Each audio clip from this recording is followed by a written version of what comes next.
तो एक फोर्स के बारे में समझ में आया, कुछ साइंटिस्ट थे उनको पता चला कि इलेक्ट्रोस्टैटिक फोर्स जैसी कोई चीज है, तो कूलम ने उस इलेक्ट्रोस्टैटिक फोर्स का यूज करके अपना फॉर्मूला डेरिवेट किया था।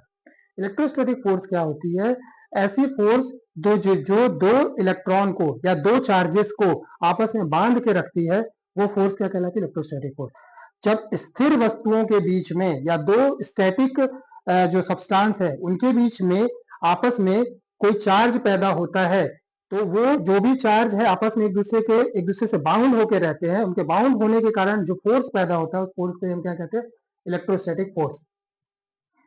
देखिए यहाँ पे क्या है, अगर डिस्टेंस बढ़ता है, अब जैसे बलून को हम दीवार से हटा दिए, खींचे, फोर्स लगाए, दीवार से हम खींच दिए, तो जैसे ही डिस्टेंस पैदा करेंगे तो क्या होता है? फोर्स अपने आप कम हो जाता है। आपने बलून को खींचा, दीवार से हटाया, तो आपने क्या किया? बलून और दीवार के बीच का डिस्टेंस बढ़ाया, तो जब ये डिस्टेंस बढ़ेगा तो ये अपने आप क्या हो जाएगा? फोर्स कम हो जाएगा, इसलिए वो दीवार से हट जाता है।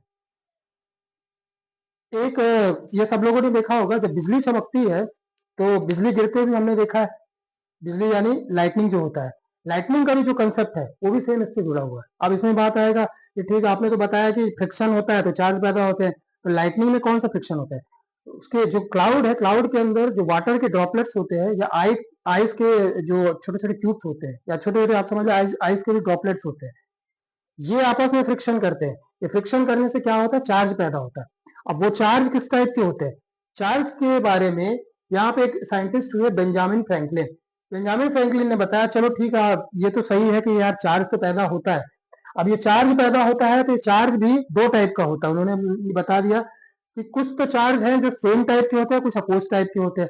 क्यों? वो कंसेप्ट उनको कहाँ के दिमाग में? जो हमने बताया कि रेशम के कपड़े से ग्लास के रॉड को रगड़े तो देखे कि वापस उन ग्लास को आपस में लगा रहे हैं, तो एक दूसरे को अपोज, उसको समझा कि यार जब सेम टाइप के चार्ज उस पर पैदा हुए तो एक दूसरे को अपोज दिए थे।